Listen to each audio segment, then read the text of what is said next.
On se réjouit d'entendre et de voir sa présentation. La parole est à toi, Benoît. Je te remercie, merci. Bonjour tout le monde, déjà, ça me fait plaisir de parler devant vous. C'est moins facile que derrière mon écran, même si c'est 500 000 personnes, un petit peu moins. Alors, où est-ce qu'elle est la zapette? Elle est là. Ah, juste oublié mes feuilles, vous m'excusez. Alors d'abord, merci à ma communauté, je ne sais pas où elle est la caméra, merci. Qui ont bien floudé le... qui ont trop floudé. Encore heureux qu'il n'y ait pas le chat du live stream, parce que là, c'est un autre niveau, encore une fois. Alors j'ai juste quelques petites feuilles au cas où, si je me perds, mais normalement, ça devrait aller.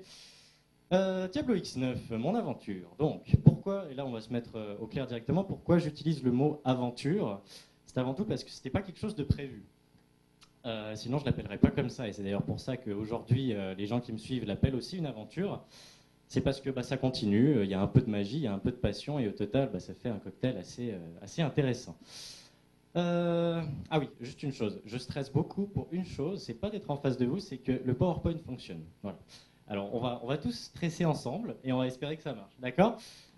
Donc une très brève présentation, même si c'est pas vraiment ce qui nous intéresse le plus, j'en suis conscient. Moi je m'appelle Benoît, j'ai 19 ans maintenant.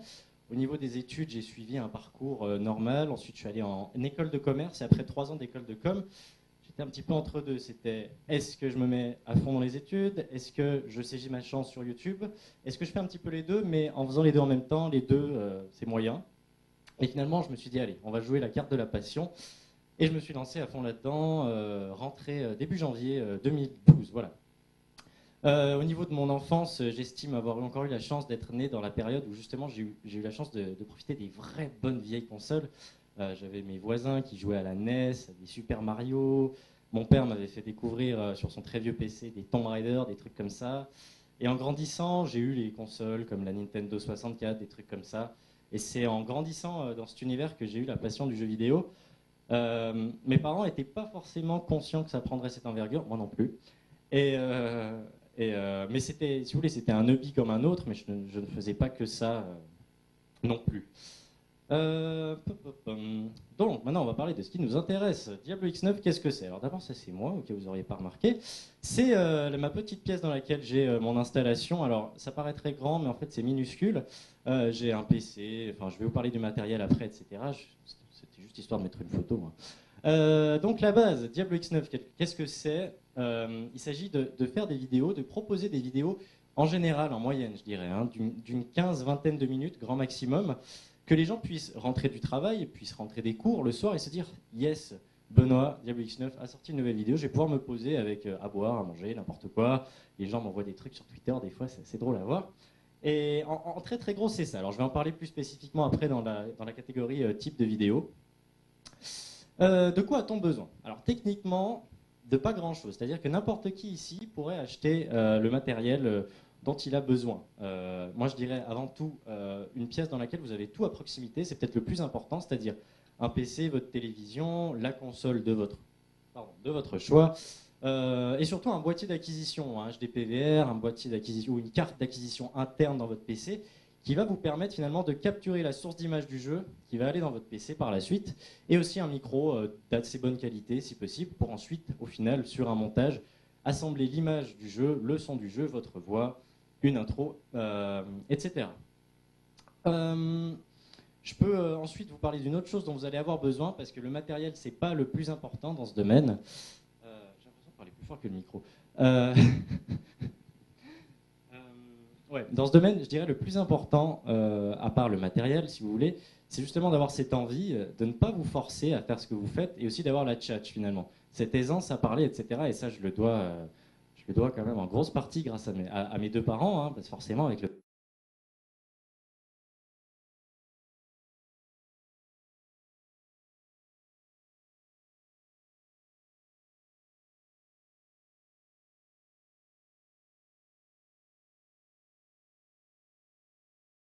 papa qui fait de la radio, puis la maman qui a fait de la télé.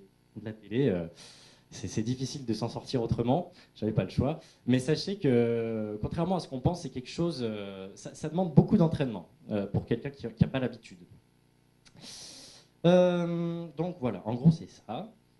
Au niveau de l'histoire de mon pseudo, alors c'est très très simple, Diablo X9, même si la chaîne existe depuis environ 2 ans sur YouTube, le pseudo, lui, il en a 7. Je l'avais créé quand j'avais 12 ans sur jeuxvideo.com, parce qu'à l'époque, je faisais comme tout le monde, j'allais chercher les codes de GTA sur jeuxvideo.com.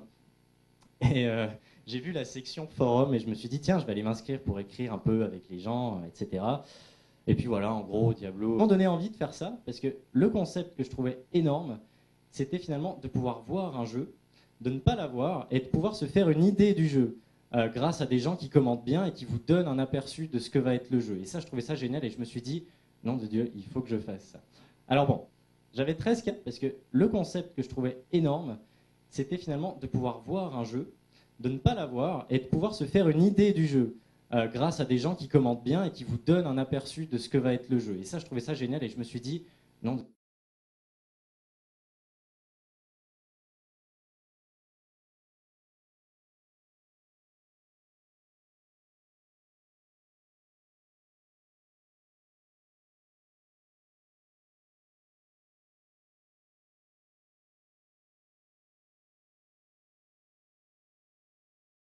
De Dieu, il faut que je fasse ça.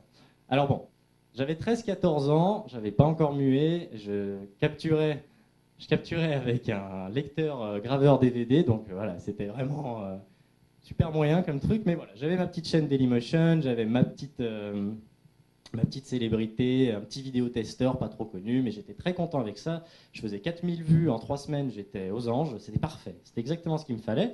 Et puis par la suite, j'ai fait une petite pause, j'ai plus fait de vidéos. Et puis ensuite, le 22 février 2010, c'est-à-dire il y a plus de 2 ans maintenant, je suis allé sur YouTube.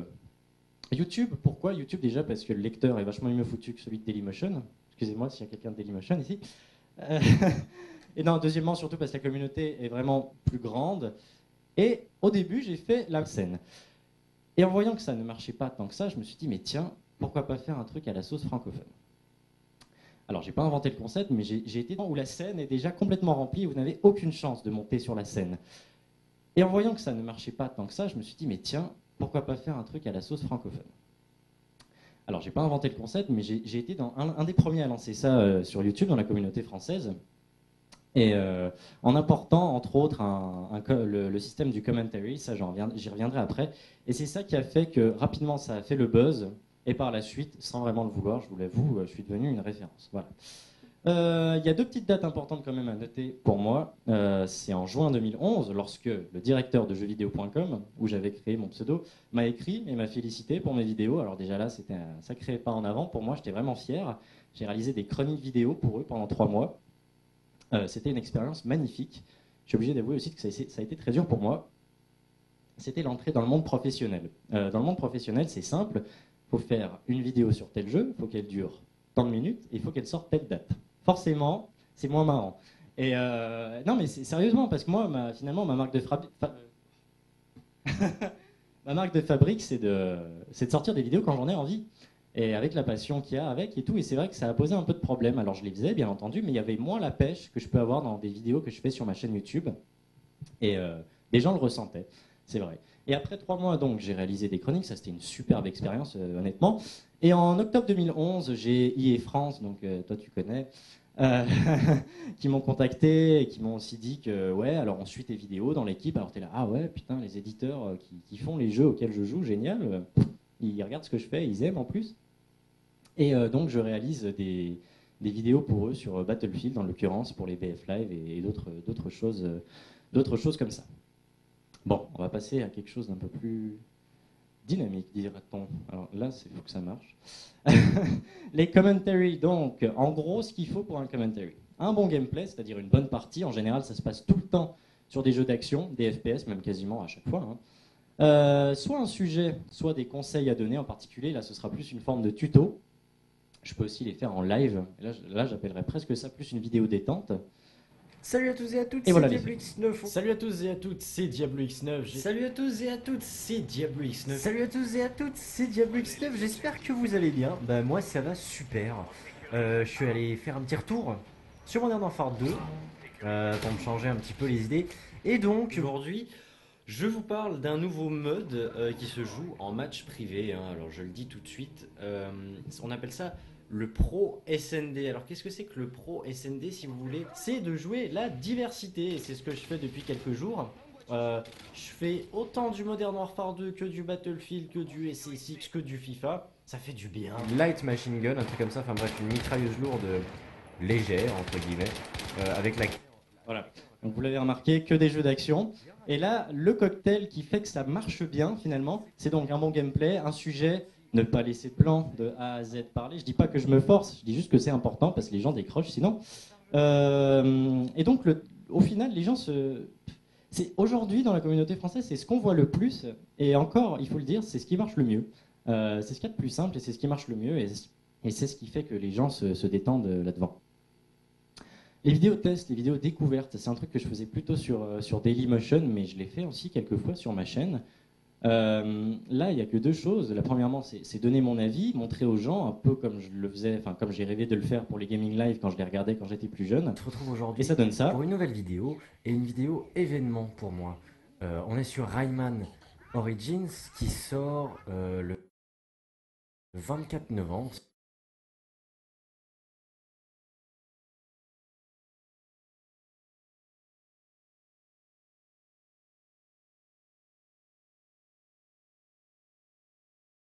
Le point de la technologie, etc. J'ai pas peur de le dire que finalement, les meilleurs jeux qui se révèlent, enfin les jeux qui se révèlent vraiment être les meilleurs, dans le fond, on se rend facilement compte que c'est ces bons vieux jeux. Et lorsque les réalisateurs, les développeurs... Alors pour ceux qui veulent essayer de faire un bon temps, la meilleure des choses c'est débloquer un tricky. Ah, dommage. Par ici, là déjà rien qu'en sautant je perds du temps, donc voilà, on va utiliser le boost que j'ai, même si c'est pas un tricky. Ne sautez pas. Laissez enfoncer pour débloquer le tricky au bout. Voilà. Hop, on fait des petites figures, on appuie sur L2 pour se laisser tomber du rail. Donc on se retrouve aux commandes de Bruce Wayne. Bruce Wayne, bon bah voilà, je ne viens pas de vous spoiler, j'espère tout de même que vous saviez.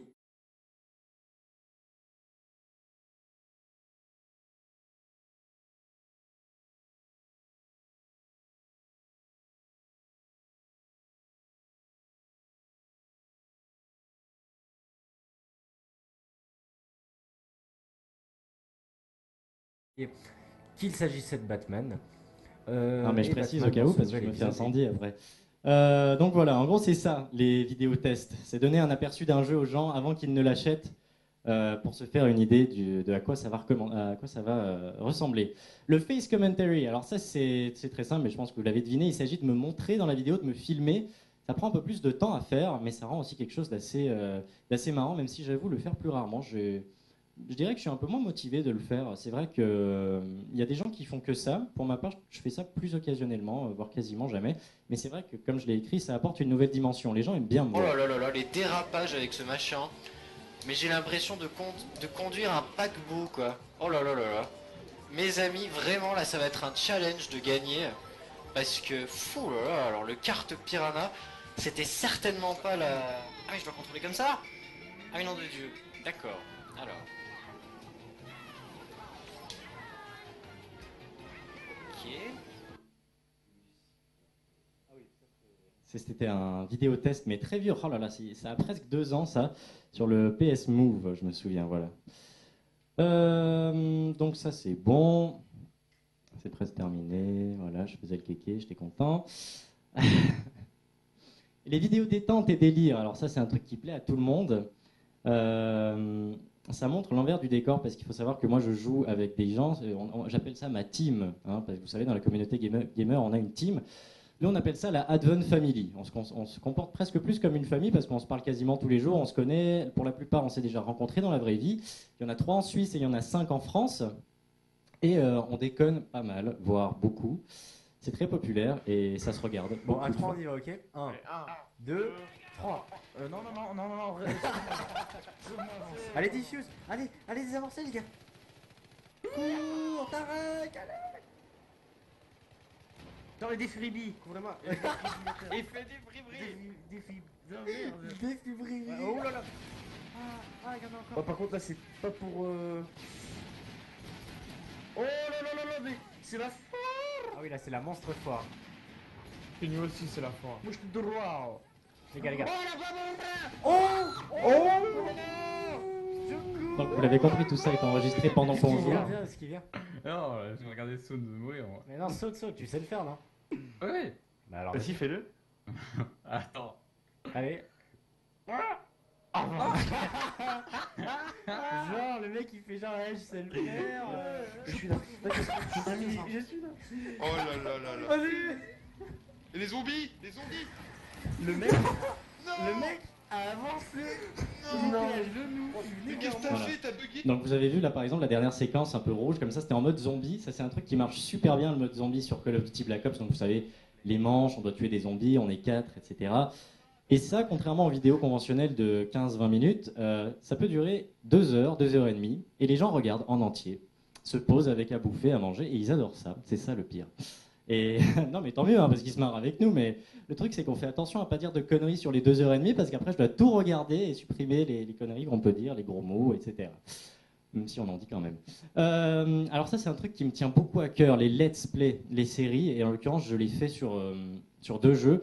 Sur le très et bon vieux Zelda Wind Waker sur la Wii, il y a plus d'1 an et demi, et là j'avais très peu d'abonnés. Et plus récemment, sur le dernier Zelda sur la Wii, Skyward Sword, et là encore une fois, ça marche vraiment énormément. La grosse différence, c'est que ça fait moins de vues, parce que comme je vous l'ai expliqué tout à l'heure, ce qui marche le mieux, c'est les commentaries, les jeux d'action, etc. Parce que là, au moins, voilà, faut pas réfléchir, on tire sur tout ce qui bouge, et voilà. Zelda, écoutez, c'est une série et en gros, pour vous expliquer ce que c'est qu'un let's play, on commence le jeu et on le termine sans le connaître et on le filme et on le commente de A à Z en live. Alors bon, je fais pas ça en une seule vidéo parce que ça ferait 40 heures de vidéo, mais je fais ça en plusieurs épisodes et actuellement, là, ça fait 5 mois que j'ai commencé la série sur le dernier Zelda et on arrive à la fin, on est à l'épisode 35. Et je pense que le jeu va se terminer à l'épisode 36, 37, un truc comme ça. Et les gens adorent ça parce qu'ils en redemandent justement. Ils voient l'épisode, ils disent putain, je veux voir le prochain, c'est pas encore sorti. Et c'est ça qu'ils demandent. En fait, c'est là où j'ai le plus de demandes, je dirais carrément. La fidélisation, donc, comme je viens de vous le dire, elle est beaucoup plus forte et ça donne ça. J'ai envie, mais je vous le dis franchement, j'ai envie d'aller partout. Voilà, donc c'est connu. Hein. Link, lui, il rentre partout comme il veut, personne l'emmerde. Salut. Bonjour Benoît, d'accord, c'est une école de Link. C'est aujourd'hui le grand jour, la chevauchée céleste demande. On va aller voir ça de suite.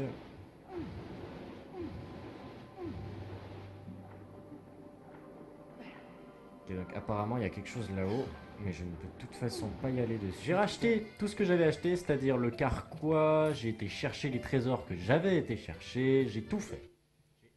Vous devez vous dire, nom de Dieu, quand même, le jeu en entier, pour ceux qui connaissent pas trop, ça doit être long, ça doit être chiant à regarder, mais justement, les épisodes font en général. Les gens sont quand même demandeurs de longues vidéos, hein, 40 minutes, 45 minutes minimum, j'ai envie de dire. Je fais quand même attention à pas faire trop long, parce que je suis conscient que les gens n'ont pas que ça à faire. Je fais pas trop court non plus, et comme ça, tout le monde s'y retrouve. Et au pire, c'est pas grave si vous regardez pas tout le temps le dernier épisode, comme ça, au moins, vous avez le temps de nous rattraper. De toute façon, rien ne presse. Et aussi, dernière chose, ça apporte un rafraîchissement sur ma chaîne finalement, parce qu'on voit autre chose que des jeux de guerre et des jeux d'action. Ça fait du bien. Les vidéos in real life. Ça, je les mets plutôt sur ma chaîne secondaire. En fait, j'ai aussi une chaîne secondaire sur laquelle je mets plutôt des vidéos un peu moins principales, non, un peu moins importantes, et sur lesquelles les gens peuvent aussi s'abonner, aller regarder. Et ça, par exemple, les vidéos IRL, j'ai filmé quand je suis allé voir mon collègue Cruxy, Quentin, qui est sur Toulouse. Il m'a hébergé 3-4 jours. On s'est super bien marré. Et puis, bien entendu, pour mes abonnés chéris, j'ai filmé tout ça. Ça leur apprend à mieux me connaître. Ça peut en intéresser beaucoup moins, ça j'en suis aussi conscient. Et ça donne ça. Alors, ouais, là je me suis arrangé en fait pour parler par-dessus, donc c'est normal qu'il n'ait pas de son. Voilà, par exemple, Quentin, on était dans le salon d'escalade. Il est un peu allé me montrer qu'est-ce que ça donnait, parce que lui, il fait de l'escalade de haut niveau, je pense qu'on peut le dire. Vous apprécierez aussi la stabilité de la caméra, hein, je filme avec un iPhone. Et bon, j'ai pas investi dans grand chose de mieux pour le moment, parce que j'en fais très rarement. Là, j'avais filmé quand on allait chercher un jeu qui allait sortir en avance. Et aussi, je filme ma magnifique région en Valais, quand je fais des tours en moto et ce genre de choses, pour que les gens voient aussi un petit peu où j'habite. Voilà, comme ça au moins ils se font une idée de où je viens. Maintenant, on va passer à quelque chose qui va peut-être un petit peu plus intéresser les boursicoteurs, les marketeurs, machin truc. Mais avant, pardon, excusez-moi, j'ai oublié ça. Alors ça, c'est le monsieur là-devant qui m'a obligé à le mettre, Tony, parce que c'est un clip, en fait, lorsque j'étais sur Call of avec des amis, justement, et on arrive dans un lobby, et le type en face qui a le micro me reconnaît. Et il est très content de me reconnaître. Alors ça m'a fait énormément plaisir, mais on peut aussi dire que la réaction est un petit peu démesurée. Ah zut, ça s'est pas lancé. Ah Tony, je t'avais dit. Bon, vous savez ce qu'on va faire? On va terminer la diapo et puis je vous le montre à la fin. D'accord? On fait comme ça. Ouais, j'ai oublié de changer celui-là. Bon, alors, les boursicateurs, on suit maintenant. Les chiffres de ma chaîne. Alors ça, encore une fois, je tiens à le préciser. Je suis pas du tout du style à les regarder, en fait. Je les ai regardés pour cette conférence, mais sinon, je fais vraiment pas attention. Mais j'avoue avoir découvert des trucs assez intéressants. Alors, ma chaîne existe depuis le 22 février, ce qui fait déjà 412 vidéos en ligne et disponibles. Au niveau des vues et des abonnements, donc on est à 489 000 abonnés pour 129 millions de vues. Et alors là, c'est assez intéressant de regarder. Alors déjà, comme vous vous en doutez, il n'y a pas beaucoup de filles. 6% de filles. Majorité de mon public est assez jeune, même si beaucoup grandissent avec moi. Hein. Peut-être que il y en a qui m'ont découvert le 22 février 2010, ils avaient 13 ans. Aujourd'hui, ils en ont 15. Donc un bon 50% entre 13 et 17%. Ensuite, on a les 18-24 à 15%. Ensuite, ça baisse. D'ailleurs, je compte sur vous, il faut faire remonter un peu ça. Le 7% de 25 à 34 ans. Et le truc assez intéressant, je ne sais pas pourquoi, de 45 à 54 ans, on a 8,2%. On a un petit pic. Et j'ai aucune idée de pourquoi, mais bon, c'est comme ça. Et la petite anecdote à noter, c'est justement par rapport à la série Zelda. Je me suis amusé à comparer 6 mois de chiffres de ma chaîne YouTube sans Zelda et 6 mois avec Zelda. Et c'est assez intéressant parce qu'en 6 mois sans Zelda, on a une variation nette d'abonnés de 169 000 et 5,9% de femmes. Avec Zelda pendant 5 mois, donc un mois de moins carrément, variation nette de 223 000 abonnés, une nouvelle audience qui débarque, et 7,8% de femmes. Ce qui prouve bien que les femmes ont bon goût dans les jeux vidéo. Et donc voilà, donc ça fait quasiment une différence de 50 000 abonnés et plus de 2%. Alors c'est pas énorme, mais ça fait déjà pas mal sur autant d'abonnés. Je me suis amusé à comparer autre chose, c'est l'évolution. On est allé par tranche de 6 mois, là aussi. Alors on part de la première date, c'est-à-dire en février 2010 à août 2010. On est à 346 000 vues pour une variation de 1938 abonnés. Et là, si je vous montre ça, peut-être le préciser, c'est parce que tout est exponentiel dans cette aventure. Plus des gens découvrent ma chaîne, plus ça parle, et c'est finalement le bouche à oreille qui fonctionne le mieux. Et vous allez le voir, 6 mois plus tard, on est à 13 millions de vues avec 43 000 abonnés de variation. 6 mois plus tard, on est à 40 millions de vues avec 142 000 de variation. Et 6 mois plus tard, on est à 60 millions avec 208 000. Alors vous allez me demander, qu'est-ce que c'est que le... J'ai fait une connerie là. Il y a un gros pic. Non, c'est YouTube qui a mis à jour les abonnements actifs, non actifs plutôt, qui étaient abonnés à ma chaîne depuis plus d'1 an et qui n'étaient plus actifs. Et ça a été fait sur toutes les chaînes YouTube en fait. C'est pour ça qu'il y a eu ce truc. Donc en gros, c'est ça. Et si on compare ce chiffre par rapport au début, ça fait quand même 173 fois plus de vues et 197 fois plus de variations d'abonnés. Encore une fois, c'est pas le genre de choses que je calcule, mais c'est vrai que c'était assez intéressant de le préciser ce soir. Au niveau de la communauté maintenant, ça aussi vous connaissez pas mal. La première façon d'interagir avec les gens, c'est le système de commentaires sur les vidéos. En moyenne, j'ai pris sur mes 10 dernières vidéos, on tape dans les 5000 commentaires par vidéo. Bien entendu, vous vous doutez bien que je ne peux pas tous les lire et je ne peux pas tous y répondre. Cependant, bon, bien sûr, il y a le système de pouces bleus et de pouces rouges. Et grâce à ces pouces bleus, justement, vous pouvez remonter votre commentaire en top commentaire. Et en général, les top commentaires, je les lis. Et si besoin, j'y réponds. Mais c'est vrai que c'est très difficile d'être présent dans une ruche comme ça, où il y a autant de commentaires à la seconde, quoi. Il faut dire ce qui est. Les réseaux sociaux, on a par exemple la page Facebook. Là, on va parler de chiffres aussi, avec 256 000 fans.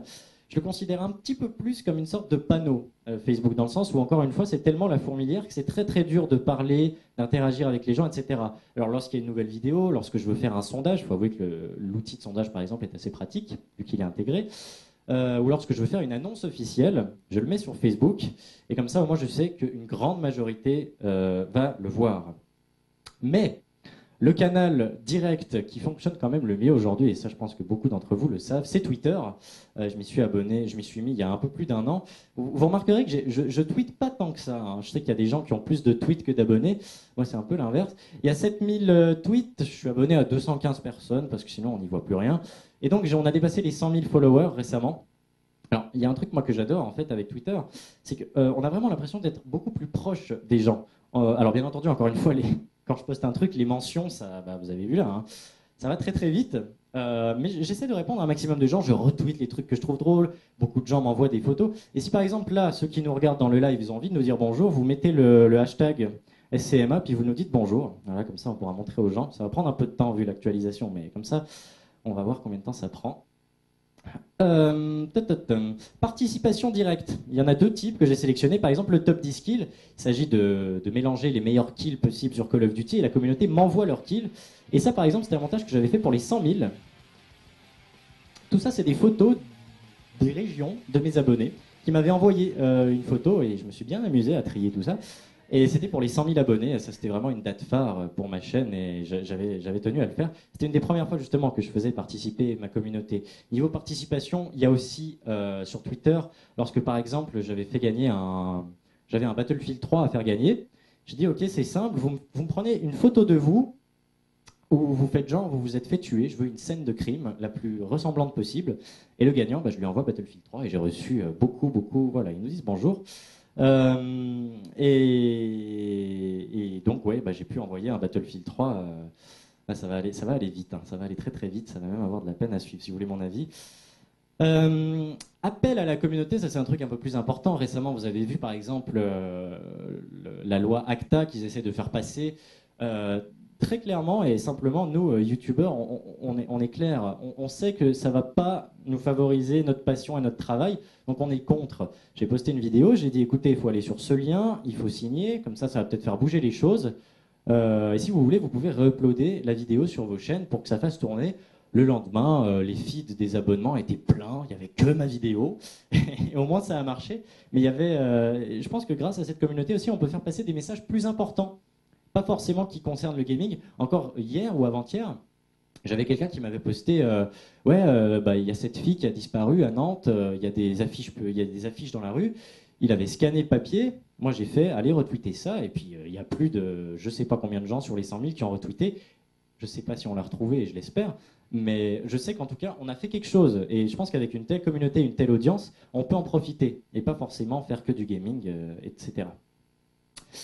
Parlant de grande audience, pour quasiment voir terminer, vous devez vous douter qu'avec autant de chiffres, ça apporte aussi pas mal de potentiels partenaires, des gens qui viennent qui disent « Ah, tu veux bien parler de ça et puis moi je te paye ?» Non. Alors moi je suis pas comme ça. L'homme sandwich, non. Ça, je suis désolé, mais c'est pas mon truc.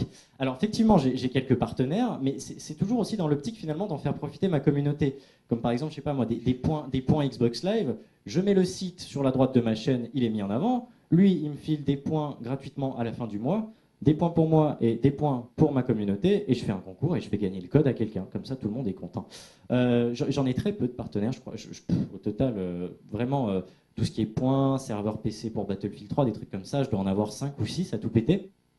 Et ensuite, le fameux système de subbox, c'est-à-dire vraiment un coin VIP sur ma chaîne qui recommande d'autres chaînes YouTube, c'est quasiment uniquement que pour les gens que j'apprécie, qui m'ont filé un coup de main, ou qui collaborent avec moi pour de la musique, pour des réalisations, des trucs, des images ou des machins, histoire de les mettre en avant. Mais vraiment, l'homme sandwich, c'est pas mon truc. Voilà, c'était ça, mon aventure. Et je compte maintenant sur vous, si par hasard vous avez des questions. Moi, je joue presque tout le temps sur la spontanéité, et j'espère que vous aurez des questions, histoire qu'on puisse un petit peu discuter. Et puis merci aux gens qui me regardent et qui me soutiennent, ça me fait énormément plaisir. Voilà.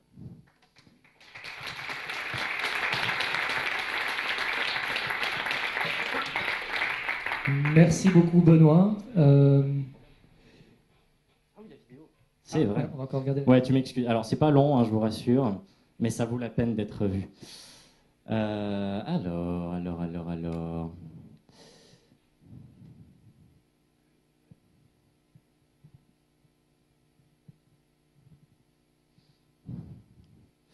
Si l'ordi veut bien. On lance la recherche de partie. On va arriver dans le lobby. Et là. XP, viens. Oh putain! Oh putain! Oh putain de sa mère! Diablo X9! Oh putain! Oh putain, Diablo X9! Oh vas-y! Oh Diablo X9! Oh mon dieu! Oh mon dieu! Oh mon dieu, mon rêve! Oh putain, Diablo X9! Oh sa mère! Oh sa mère! Oh Dieu!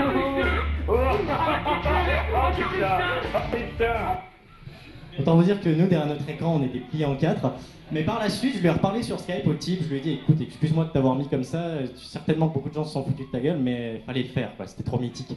Et il l'a pris avec beaucoup de rigolade, et je le remercie d'ailleurs. C'était très sympa de sa part. Voilà. Merci Benoît. Pas de souci. Alors je suis super jaloux parce que quand moi je demande aux gens de faire bonjour quand je donne une conférence, ça n'a pas tout à fait le même effet. Je reviendrai. Là je pense qu'on est parti pour à peu près 3 jours de tweets qui vont dire bonjour, bonjour, bonjour. Alors moi j'aimerais lancer les questions en te demandant, tu as dit au départ donc que quand tu as commencé à te professionnaliser, que tu devais te forcer à faire une vidéo sur tel jeu qui dure tant de temps, etc.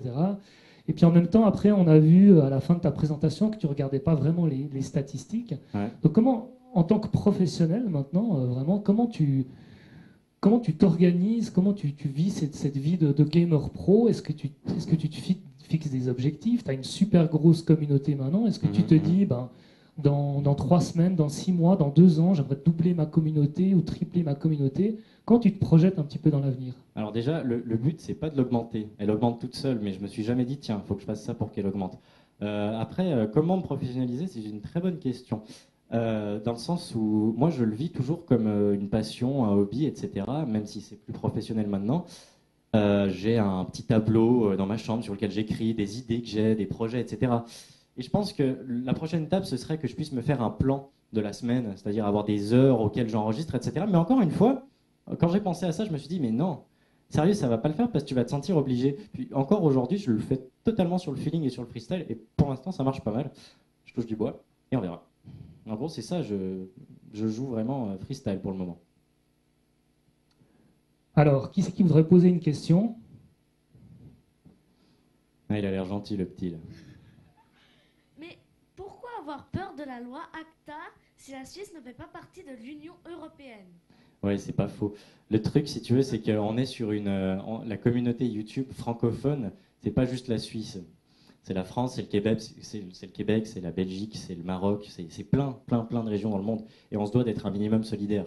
Parce que autant il n'y a pas tant de youtubeurs suisses que ça, autant il y en a beaucoup des francophones, des Belges, des Québécois qui méritent aussi d'être là, et qui méritent leur succès. Et je me dis que c'est la moindre des choses de les soutenir comme ça. Ça te va? Tant mieux. C'est mon petit frère, hein, si jamais. Salut. Salut. Alors tout d'abord, merci pour ton soutien face à ACTA. Pas de problème, ça me fait plaisir. Et puis maintenant que tu as vu tous ces chiffres, tu as dit que tu les as un peu regardés pour cette conférence. Est-ce que tu vas en faire quelque chose pour la suite? Te dire, ok, peut-être que mes viewers ils préfèrent tel type de vidéo ou tel type de vidéo, puis que tu vas plus te concentrer sur quelque chose, ou est-ce que tu vas juste en rester là comme tu as fait jusqu'à maintenant? C'est pas du tout bête comme question. En fait, quand j'ai fait justement ce truc pour la conférence, ça m'a ouvert les yeux, comme par exemple, tu vois, le comparatif des Zelda sur 6 mois, avec ou sans. Très honnêtement, non. Je vais pas me fier à ça parce que je déteste le faire, encore une fois. Ça fait un peu pour psychoteur, tu sais, le mec, ouais, alors attends, ouais, non, je suis pas comme ça. Mais non, mais beaucoup de gens le feraient, hein. On est d'accord. Il y a beaucoup de gens qui le feraient. Très honnêtement, non. C'est peut-être pour me rendre compte si une série marche bien ou ce genre de choses, voir si si sur ce mois-ci j'ai fait moins de vues que le mois précédent. Mais je me limite à ça. Franchement, c'est ça. Il y a encore des gens qui disent bonjour. Oui, non, mais il y en a qui ont un peu de peine. Non, je déconne. Bravo et merci, et puis surtout bravo pour cette aventure, comme vous dites. Merci. Mais maintenant que si j'ai bien compris que vous êtes rétribué par des fabricants de jeux, quelle crédibilité on peut donner à l'avenir à vos vidéos? Et est-ce que la pression, entre guillemets, des fabricants de jeux sur des gens tels que vous ne peut pas finalement rendre les communautés un peu plus dubitatives par rapport à ce qui se fait dans le domaine? Vous entendez quoi par pression des développeurs? La rétribution qui peut peut-être être très intéressante en cas où la par vidéo exemple. serait plutôt positive, même si le jeu n'est pas tout à fait abouti. Je vois ce que vous voulez dire. Oui, comme je le disais, je suis pas un sandwich, hein. C'est-à-dire que s'ils me disent de dire du bien du jeu contre de l'argent, je le ferai pas. J'ai toujours été quelqu'un de très honnête de ce côté-là. Mes vidéos, je ne sais pas combien de temps ça va durer. Il y a un avantage, c'est que le jeu vidéo, ça se recycle sans cesse. Et forcément, moi, j'y trouve mon compte. Parce que je vais pouvoir continuer à faire des vidéos tant que les gens qui me suivent continueront à me suivre, je veux dire. Et c'est ça, en fait, qui fait aussi la force des gens qui font des vidéos sur les jeux vidéo sur Internet. Tant qu'on arrive à les captiver et à leur donner envie de continuer à nous suivre, nous, c'est pas de la matière qui va nous manquer. Parce que des jeux vidéo, ça se recycle. Il y a des nouveaux, il y a des FIFA, il y a des Battlefield. Voilà, ça pose aucun problème de ce côté-là. Après, c'est vrai que dans l'avenir, nous, on doit s'habituer. Par exemple, vous le savez, la prochaine génération, la Wii U, la prochaine Xbox, la prochaine PlayStation, on s'en doute bien, par exemple, que très certainement, tout ce qui est affichage Péritel ou Component, ça va être abandonné. On va quasiment que passer à du HDMI, j'imagine. Là, la plupart des youtubeurs vont devoir s'adapter, parce que peut-être pas tout le monde a un boîtier d'acquisition HDMI. Moi, par exemple, je passe par du Component pour le moment. Je vais devoir investir dans une carte interne HDMI, des trucs comme ça. Mais finalement, c'est un investissement qu'on va retrouver par la suite grâce à la monétisation des vidéos, des trucs comme ça. Et puis, encore une fois, c'est notre passion, donc il n'y a pas de raison qu'on ne le fasse pas. Salut. Salut. Tu donnerais quoi comme conseil aux jeunes youtubeurs qui commencent leur aventure sur YouTube? Ouais, ça c'est une bonne question parce qu'il y en a plein qui veulent me le demander. Écoute, c'est simple. Aujourd'hui, c'est embêtant parce que tous les gens qui veulent se lancer sur YouTube, c'est une vague. C'est-à-dire que voilà, y en a, c'est comme un énorme troupeau et tu peux pas te démarquer. C'est ça vraiment qui est très difficile et j'en suis le premier, désolé. Mais un mec qui a le plus grand talent du monde va avoir de la peine à sortir de ce troupeau parce que tout le monde cherche à faire la même chose quasiment. Alors soit tu trouves le concept que personne n'a jamais fait, soit tu te prends pas la tête, et si tu veux mon avis c'est la solution, et tu te dis ok, qui c'est qui aime voir ce que je fais, je prends du plaisir, je m'amuse, et si ça marche tant mieux, si ça marche pas je continue, et puis voilà. Mais faut surtout pas se forcer en fait, c'est surtout ça. C'est un type qui se dit, allez, je fais une chaîne YouTube et tu te forces, tu vois que ça marche pas, etc. Tu te dis, mais attends, pourquoi je fais ça? Et là tu prends un peu de recul et tu te dis, mais attends, non, attends. Si je fais des vidéos, c'est parce que j'en ai envie et parce que je sais que les gens qui me suivent aiment les regarder, mais il faut pas aller chercher plus loin. Salut Jim. Salut. Ça fait longtemps. Ça faisait longtemps. Alors moi je vais pas poser une question, je vais faire juste une remarque et je profite un peu de la tribune Vas-y. là-dessus. C'est que vivez vos rêves parce que il y a des gens qui persévèrent pour augmenter la communauté. La communauté francophone a encore beaucoup de choses à développer, beaucoup de choses dans laquelle il faut lancer. Donc, par conséquent, si vous voulez être un petit peu comme Diablo X9, mon cher Benoît, lancez-vous, persévérez, faites-vous plaisir, faites-vous un certain nombre de choses. C'est important pour la communauté francophone parce qu'il y a la communauté allemande, il y a la communauté américaine où presque tout est bloqué, mais vous avez la chance de parler français. Donc vous avez la chance d'avoir un certain nombre de choses auxquelles vous ne pouvez influencer. Donc voilà, ce sera ma remarque. Donc mes félicitations pour toi. Je te remercie, mais c'est tout à fait juste ce qu'il dit, je suis d'accord.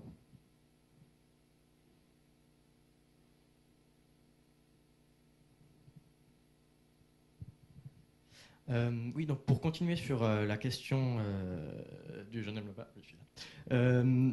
Il y a énormément de gens qui ont du mal à se lancer et à réussir là-dedans. Toi, tu as beaucoup profité du fait que tu étais un des premiers francophones à lancer le truc.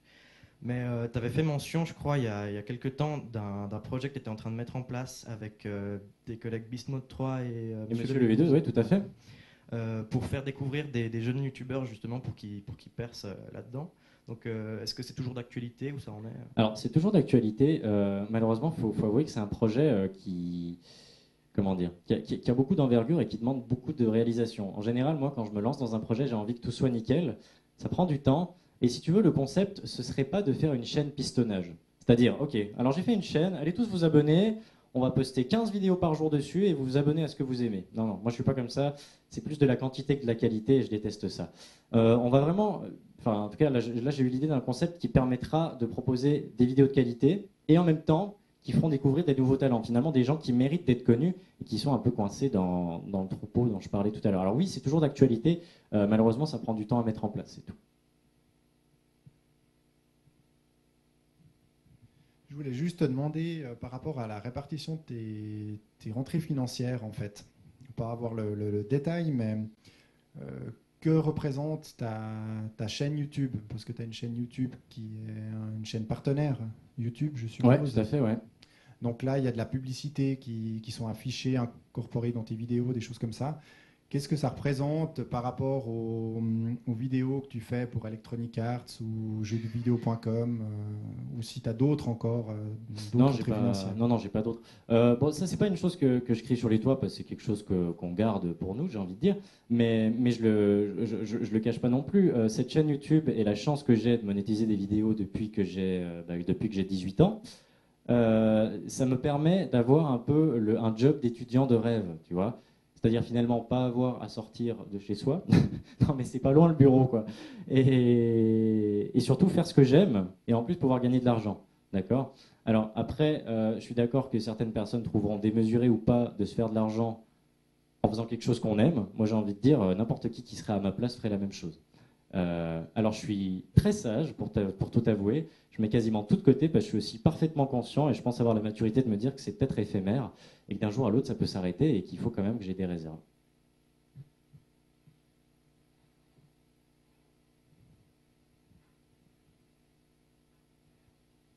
Ce que je veux dire justement, ce qui m'étonne par rapport à ce que je lis, le flux de ton public, Ouais. et ta maturité, la façon dont tu parles, et puis ta réflexion, j'ai l'impression que c'est deux mondes, parce que je suis étonnée que ces gens-là te suivent. Dans quel sens? Tu dis pas par rapport à... Oui, parce que j'ai l'impression qu'ils sont totalement immatures. Ah oui, non, mais Et c'est puis, mais c'est puis trop toi, tu as l'air ça. tellement... je veux dire, si tu nous avais pas dit que tu avais 19 ans, moi je t'aurais donné je sais pas quel âge. Je suis impressionnée parce que normalement tu devrais simplement prendre l'argent, le brûler et puis voilà quoi. Alors, moi j'ai Donc, beaucoup je de... trouve ça très impressionnant. J'ai beaucoup de Bravo. potes qui auraient... Je te remercie beaucoup. Moi il y a beaucoup de potes effectivement qui auraient déjà tout claqué. Alors, non. Dire qu'ils sont immatures, c'est faux. Là, en l'occurrence, ils savent qu'il y a 5000 personnes qui nous regardent, ils savent qu'il y a 80 personnes, voire plus dans la salle, qui regardent le feed Twitter. Eux, ce qu'ils ont envie, c'est juste de déconner, puis de dire « Coucou, on est là, regardez-nous ». Mais pour la grande majorité, je dois avouer que je suis très content de voir qu'il y a des commentaires vraiment sensés. Après, tout dépend de l'âge. Je veux dire, moi, quand j'avais 13-14 ans, sur les forums, effectivement, ça volait pas très haut. Chacun fait ses expériences, c'est normal. En attendant, on fait... voilà, c'est normal. Il y a des gens plus âgés que d'autres, il y en a qui écrivent mieux que d'autres, il y en a qui réfléchissent moins que d'autres. Et chacun fait comme il a envie, c'est tout. Mais non, très honnêtement, je suis heureux de voir que j'ai quand même une communauté très diversifiée. Alors avec des gens plus jeunes qui peuvent mettre des commentaires un peu à la con, hein, on est d'accord. Mais aussi d'autres qui me mettent des commentaires super pertinents, même des critiques que je peux prendre en compte, tant que c'est dit poliment, parce que ça je le précise. Et non, honnêtement, non, moi je suis assez content de ça. J'aimerais juste faire un commentaire pour les gens qui suivent sur le live stream et qui disent que Benoît stresse. C'est complètement faux. Benoît ne stresse pas. Ah, je confirme. Non, là je stresse pas. Il ne Non, stresse non. pas du tout. Si tous les intervenants stressaient autant que lui, je pense qu'on n'aurait jamais de problème. Non, je stressais au début pour le PowerPoint, c'est tout. Est-ce que tout le monde est content? On a encore une...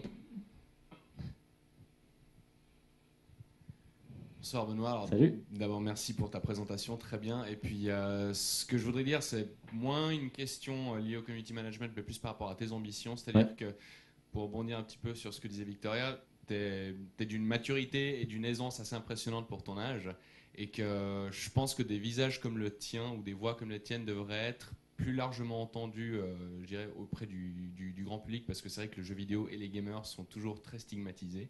Moi-même étant un brontosaure des gamers, j'ai dû toute ma vie faire face au « ouais non, de toute façon c'est pour les adolescents bétonneux », etc. Mais, ouais, pour les no-life. Voilà, exactement. Et puis qu'on peut être un gamer, avoir une vie à côté, tout à fait, ouais. être quelqu'un de très équilibré.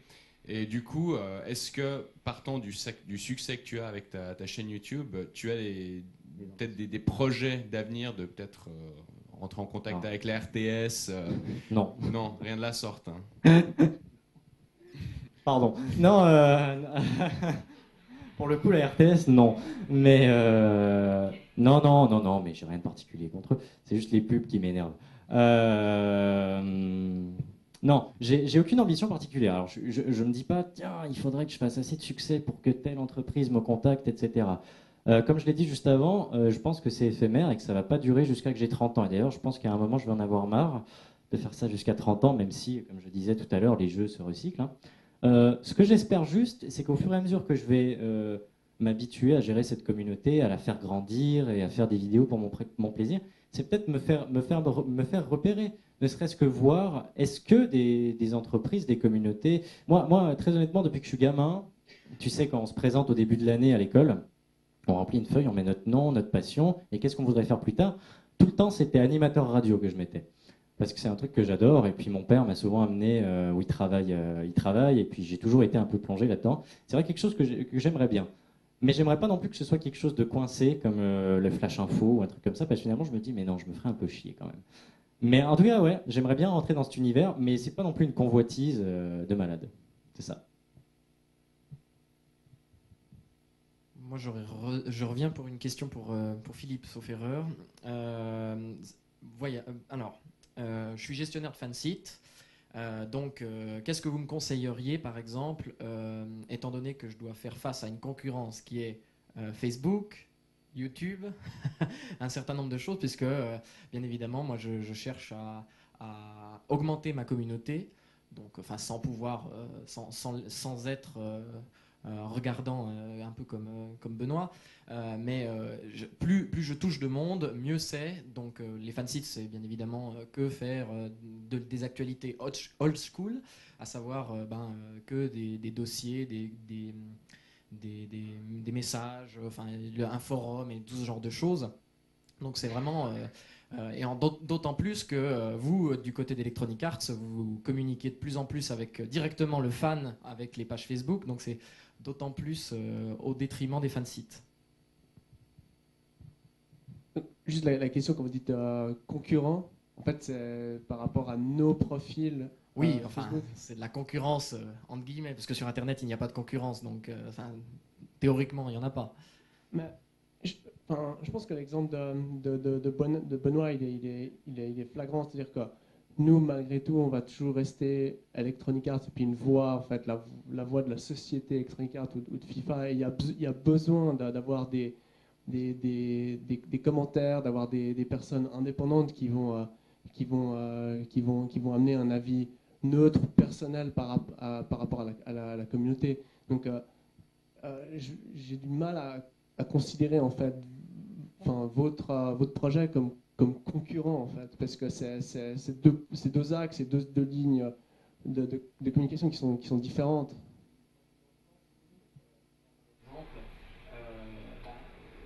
Il y a une page, la page de Battlefield. Depuis qu'il y a Facebook, il y a une relative diminution des fansites. Une relative diminution des fansites, pardon.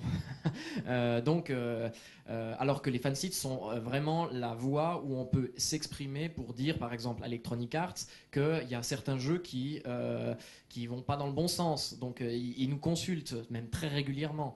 Donc, d'un côté, ils nous soutiennent parce qu'on fait 300 000 à 400 000 visites. Donc, c'est clair qu'il y a un certain nombre de choses dans la communauté. Donc, je sens un peu Electronic Arts partir sur Facebook, sur Twitter, sur ce genre de choses, et un peu délaisser les fansites.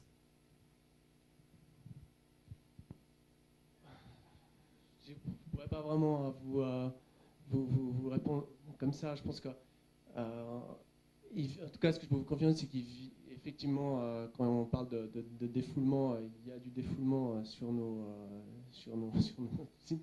Donc ça, il n'y a pas de souci à avoir.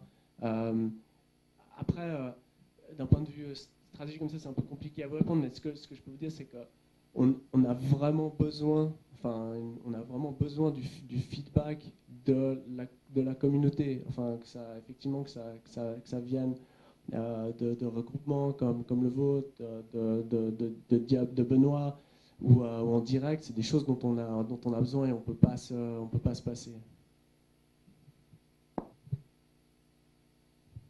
Alors, je reviens sur la langue et je me demandais si tu n'as pas... Sur la langue. La langue Oui. française, ce qui fait ta touche, le French touch. Tu n'aimerais pas faire quelque chose en anglais, du style, tu présentes parfois en anglais avec l'accent français à fond. Tu demandes à la communauté qui reprennent certaines vidéos en français que eux-mêmes font la traduction en sous-titres. Donc on a des exemples comme Jean-Paul Gaultier ou bien Decaune avec Rapido. On a des grands cuisiniers français aux États-Unis qui renforcent ce côté-là. Donc le mec, French touch en anglais, pour un peu faire du teaser. En fait, dès le début, quand je suis arrivé sur YouTube, dans ma tête, c'était francophone. Plusieurs fois, il y a des gens qui m'ont dit hey, tu sais, je suis bilingue, si tu as envie, je pourrais traduire tes vidéos, tout. Puis direct, je me suis dit non, mais écoute, moi, mon public, c'est le public francophone. J'ai pas envie d'aller m'incruster là-dedans, parce que de toute façon, je sais que ça ne va faire qu'une goutte d'eau dans un océan, quoi. Et je ne vais pas faire la différence de toute façon.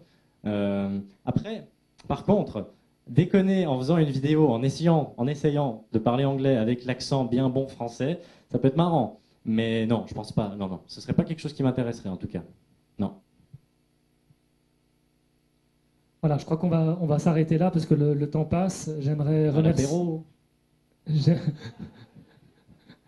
J'aimerais remercier encore une fois Benoît et Philippe. Merci à tous d'être venus ce soir. On va terminer par l'apéro et le réseautage. Vous avez la possibilité de discuter encore une fois avec les intervenants. Et n'oubliez pas de vous inscrire sur le site si ce n'est pas encore fait. Et voilà, bonne soirée, à tout bientôt.